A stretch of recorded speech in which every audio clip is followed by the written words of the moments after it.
आदर आदाब अभिनंदन आभार। जोया एक स्वार्थी व्यावसायिक थी। जोया एक पुरानी हवेली में एक नए वेंचर की शुरुआत करने की सोच रही थी। हवेली के अंदर का एक कमरा जो जमाने से बंद था, उसने खोल दिया था। वहां उसे एक पुरानी डायरी मिली जिसमें एक अद्भुत कहानी थी।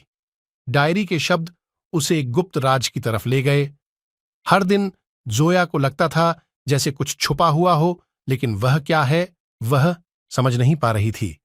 उसके रिसर्च से पता चला कि हवेली में पिछले कई सालों से कुछ छुपा है जो लोगों के लिए अनजान है।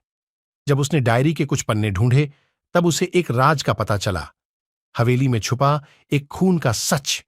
उसने सोचा, क्या यह खून अब तक इस हवेली की दीवारों में छुपा हुआ है? उसकी क्यूरियोसिटी ने उसे एक डार्क और मिस्टीरियस यात्रा पर ले जाना शुरू किया। जब तक वह खूनी राज को सुलझा नहीं लेती, तब तक उसे अपने आप को सुकून नहीं मिल सकता था। लेकिन क्या वह सच्चाई को समझ पाएगी या हवेली का राज उससे पहले ही खत्म कर देगा? कितनी ही कोशिशों के बावजूद जोया को हवेली का राज सुलझाने में सफलता नहीं मिल रही थी। उसने डायरी के पेज से नए संकेत पाए जो उसे एक पुरानी रिश्तेदारी तक पहुंचाए। वह रिश्तेदारी के बारे में जानकारी ढूंढते ढूंढते उसे पता चला कि वहीं के एक पुराने निकटवर्ती चर्च के पीछे एक गुफा छिपी हुई है।